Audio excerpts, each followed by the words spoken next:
Welcome back. I've got Ryan Whip on the line. Ryan, how are you doing today, buddy? Hey, I'm doing great, Michael. Thanks for having me on, sir.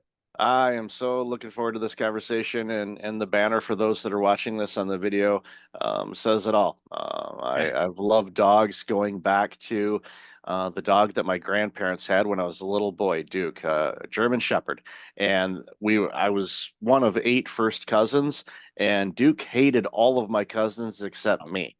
And he followed me around. We'd sit out in the yard. I'd play with my toys. He would just kind of sit there and observe life and just kind of protect me or be around me. And then I was like just a little guy, maybe 3 or 4 years old, and Wow. um, love that dog, and I've carried that love of dogs ever since. Love cats too, but family Oh, member. boo. Well, family members have allergies to cats, so I don't Okay. have any. But no, I'm full-fledged dog person. So why don't you share a little bit about you, your business, and then we'll jump into this really fun conversation. Absolutely. I think just like you, I got passion for dogs at a young age. As a kid, I remember we had this Vizsla Franny, and she would follow me all around everywhere I went. And we had a little fort in the backyard, and she'd climb up the stairs and go down the slide, which still haven't pretty abnormal for a dog. But yeah, so I've been training dogs for 16 years now. We're headquartered out of Tulsa, Oklahoma, currently franchising with 19 locations. I got into dog training. I had a dog I rescued off the side of the road, and he had basically every behavioral issue we currently fix for people: aggression, anxiety, potty training, nuisance barking, pulling on the leash. And if you open the front door, he'd run away. So it got me obsessed with dog training. Started training in 2008, 2010, started Tip Top Canine. Now we have 19 locations across the US. Most of those are ran, 10 of them are ran by multiple operators. And yeah, people that had no experience coming in, or they were half of them were from corporate headquarters. Yeah, it's a wonderful thing you do, and especially with rescues, to be Oh yeah, able to help them. There's in the condo buildings I live in, there's somebody that rescued a dog from Turkey, and no way. she's really good with dogs, dog trainer, and all of that kind of stuff. And Yeah. but this dog has come a long way in the handful of months that we've seen it. It's like it's still still timid, and understandably so, because it came from a pretty war heavy Yeah. area. So it's noises and anything can set the poor puppy off. But such the sweetest little dog, and it's just one of those things where, and you can tell, and she mentioned this to me too. It's like, and I've had this again going back to Duke when I was a kid. Dogs just naturally like coming to me, and I scratch behind their ears. I scratch all the spots they can't reach. They love me, and it's because there's something that I'm emitting that they sense. Okay, this dude's safe.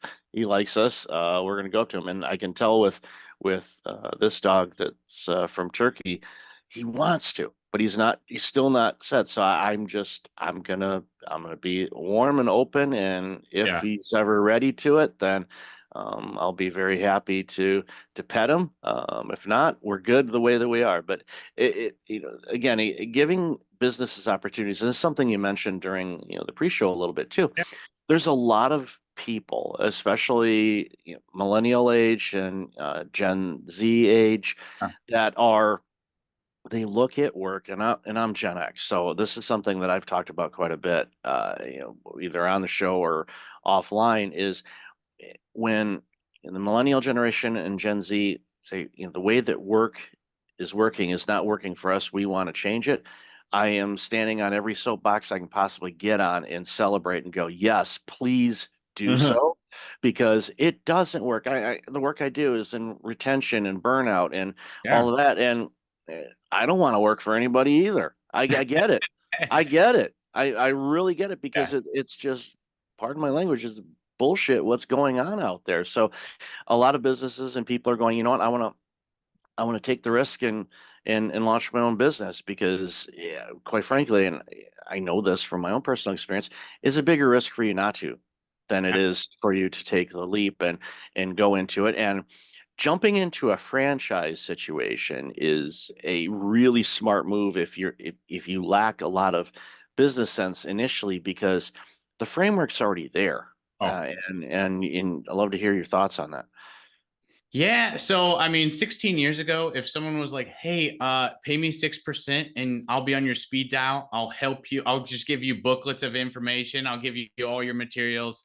I'll help you with HR hiring. I'll help you with client issues and help you with your advertising. I would have been like, oh, that sounds like a great idea because I have no idea what I'm doing.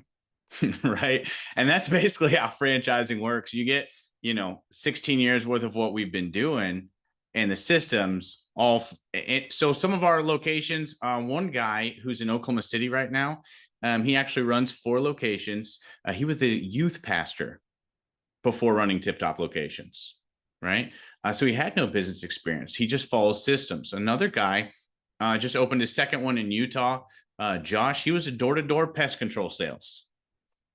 Right. That's a hard gig. It's a hard gig. And now, he has his own business, but he has the back end support. And what a lot of people don't think about it is, sure, you can run your own business and talk to the burnout coach about working 90 hours a week and then also trying to figure out Google ads or trying to figure out a website. All right. It's hard. So what we do, we at Tip Top, we focus on people that normally have no business experience, but a sincere love for dogs and a good work ethic, and they want to own something.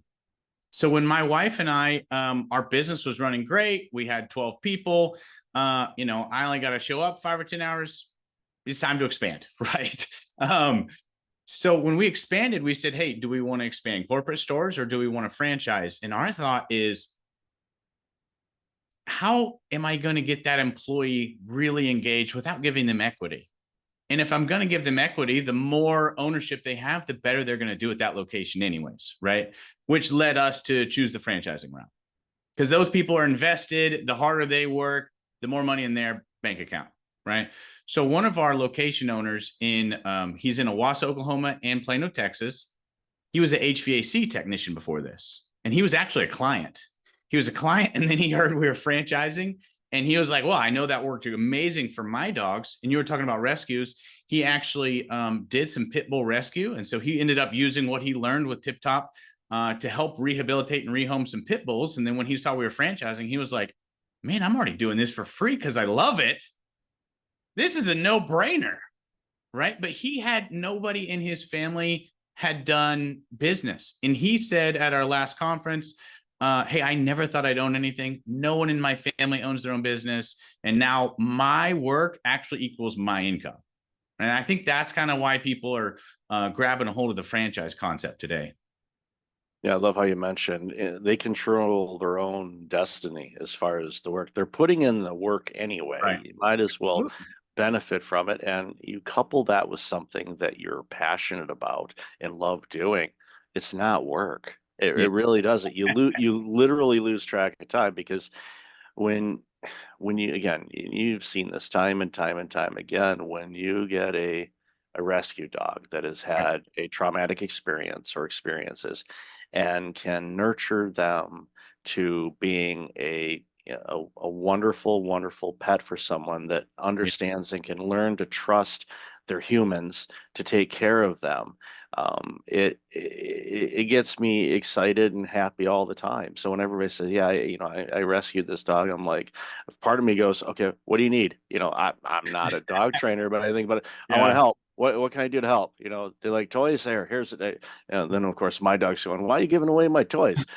We've got a neighbor dog across the hallway from us that every once in a while, if both doors are open, he'll make a beeline for it and come in and steal one of Henry's toys. And Henry's like, "What Yeah. the?" So, but he's a cabbie. He's just going to look at him and go, "What are you doing?" He's not aggressive by any stretch. But at the end of the day, they're fun, and I think they keep us grounded. And again, you take that and then you say, wait a minute, there's a business opportunity. And yeah, Yeah. I think it pairs up really, really well. So, and obviously when you discovered, it's like, you know what, this has, a capability, and then you decided on the franchise kind of thing. It really it helps again expands the message, and it also it it gives people opportunities to do something. And, going back to what I said a moment ago, it's not that business is safe. It's still hard work. You got to do it. Absolutely. It's not a silver plate here. You just do this. It takes work. There's effort. There's people. There's dog. Yeah, you name it. Everything's there. But when you have the backing of something that's kind of been established, you've got all the templates per se Right. to focus on. You're not spending all of your time and effort like you did in the beginning Right. of digging up, researching Google ads. Okay, oh, Facebook changed their algorithm again. It's like, okay, boom, we've seen, and it creates a lot of issues, but when it helps you to have a template and a foundation where you can focus a good chunk of your time on just actually building up the business. It shortens the line, quite frankly, and everywhere that I go and know, there's a need for people to train dogs and rescues and everything else, especially. And I'm not going to get too much on a soapbox here, but after the pandemic started to ease up a little bit, everybody that was working from home that went out and got dogs and had no training, none of that stuff. I was really worried because I'm like, okay, the kennels and all that stuff are going to have an influx of these Right. dogs that people quote unquote can't have anymore because they got to go back in the office. It's like, we've owned dogs and we've worked outside of our home before. That's a thing. We can do Thing. that. You establish and set up your house right so your pet can be comfortable while you're away. Right. Yeah, we had COVID was great for us. Like you were saying, everyone got dogs. We went gangbusters. But one thing you said is, yeah, when I started, I trained dogs, 40 to 60 hours a week. And then for 20, 30 hours, I'm spending time on, hey, I'm trying to figure out SEO, trying to figure out ads, um, trying to figure out how to hold someone who's answering my phone in a different location accountable. Right. So, one thing, we have all the systems, like you said, but whether it's Tip Top Canine or any other franchise, when someone buys a franchise, they're going to get this. All the systems is one thing, but the support is the other. So, like, hey, our people, they can buy 90% of what they need from us at wholesale cheaper than they can go buy it themselves. Like, we just ordered 2 weeks ago $30,000 worth of leather leashes, right? So, from the factory. We have a call center. Second story of our building is all call center that answers all the calls for all the locations, books all their calendars, and does their billing. Right. We have a 6-week initial training, which is pretty in depth. Uh, and then we have training conferences. Next week, we have our Train the Trainer event. 17 of the head trainers are coming in from their 19 locations. And we are partnered with a few rescues in our Tulsa, Oklahoma area. And so we're taking those dogs, training them for free for 3 days to tune up those trainers and then offer them a massive discount to help those dogs get rehomed. But like you were saying, it's able to change people's lives. We just had a lady in Boise, Idaho. She actually worked in my call center. And after the third time we used her for franchise role play, for lessons during people's initial training, she was like, hey, I think I could do this. And she went out to Boise, Idaho. And as far as scaling and using our systems, she's a hard worker. After her goal was to take her husband off the road, he's a truck driver. And in 3.5 months, she was able to replace his income. And then last month, he was here for training at corporate. Beautiful. So Yeah. it's not just helping the dogs, right? But we're helping people because those people, they have a 2-year-old, 2.5-year-old little redheaded kid. So, and he's saying, hey, where's daddy? So her being able to, she's still working, but she was working anyways. Being able to bring him off the road and kind of unite their family, that's really exciting for us here at Tip Top. Oh, that's a The people beautiful impact as story. well. Yeah. Yeah. One of my kids is a redhead too, so I get it. It's like, and it was even, before I launched my business, I worked a lot of hours, but I did everything that I could to make sure that I was around as much as I possibly could because it's important. It's, formative, and it just to have that freedom and flexibility. Yeah. It will reduces stress. So those individuals, I mean, they might burn out still, but in all likelihood, not Sure. likely because they're going to be working, they're having fun, they Yeah. enjoy what they're doing, they see the impact. And I think that's a common thing that I see a lot is especially with millennials and with Gen Z, and I'm guessing Gen Alpha as well, and is we want to have an impact. Obviously, we want to take care of ourselves. We want to be able to, do the things we want to do because that's freedom, to do what you want, where you want, when you want. Right. That's freedom. Yeah, money's great too, but money helps you with doing those things and to be able to, have an impact and see firsthand, that the impact of what you're doing is changing lives, whether it's the lives of a human or it's life of our furry friends. It just makes it's so important, and it makes such a big difference in people's lives. And not just to mention the companionship of a dog. It's a game changer for people. And my Cavi is full of attitude towards me. When people ask me, do you go by Michael or Mike? I say I go by either, but I'm not going to say what my dog calls me because I'm pretty sure I know what it is. Especially because I gave him a bath yesterday, so he's still a little miffed at me. But you know, such is life. That's the food chain, buddy. That's how it works. But again, it creates opportunities, and I think that's what so many people want is they just want an opportunity Yeah. to do great things. And I love the work that you're doing. Oh, thank you. Yeah, I think the success without that fulfillment, if you have this monetary success without that fulfillment, it's just a drudgery. I mean, you're the burnout coach. But I mean, if you feel like, hey, bank account's filling up, but this right here is on E, I don't know. It's going to be hard to continue that long term, you know? Yeah, it catches up to you. I know it firsthand, and I've seen it time and time again. And it doesn't have to be that way.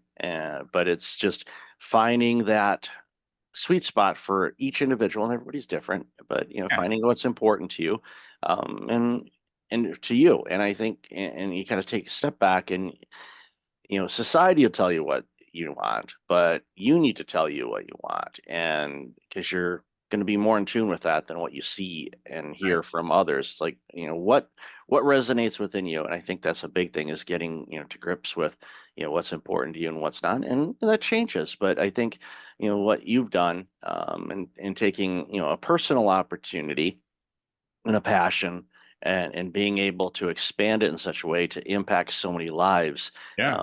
speaks volumes about the character, your organization, and the fact that you continue to reinvest in it. It's not like, oh, we'll have this franchise, they'll send us whatever they send us a month or a year, Right. and that's that, and you just sit back and all that. No, you're doing a train event, you're having events, you're expanding, you're doing all these things because you know what the impact of it is. And that again speaks volumes about the organization and what you're doing.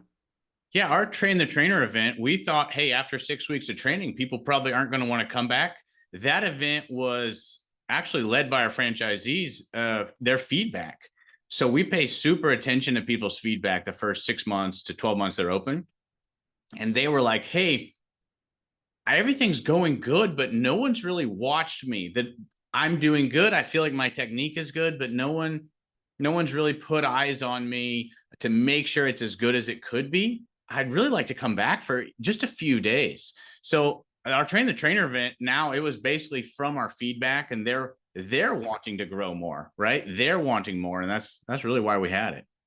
And that's beautiful. I And have it's a question for you, Michael. I know you're yeah. interviewing me, but I got a question. So, um, when our franchisees are growing, normally when they go from about I won't go over the revenue, but once they go from about 3 people to bigger, and they start to go from, some of them go in-house to a facility, about the most they can do out of their house is around 45 grand a month, right? So some of them are almost scared of the facility a little bit, right? Because then they need a little bit more staff, a little bit more expenditures.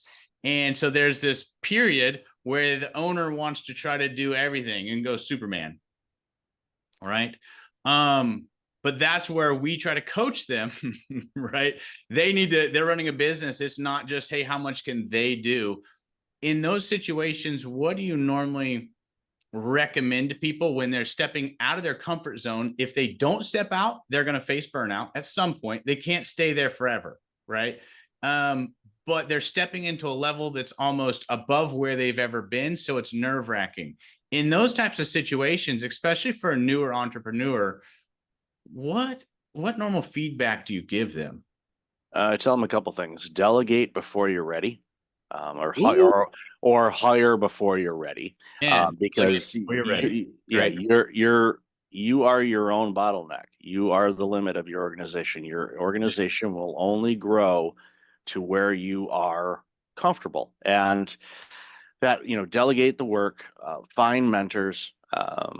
Someone that's doing something doesn't have to be the same line of business. It can be franchise, in your situation like franchising. It's like, okay, who's out there that is, Sure. maybe 2 or 3 years ahead of me, quote unquote, on where they are with their business or levels or size or things like that.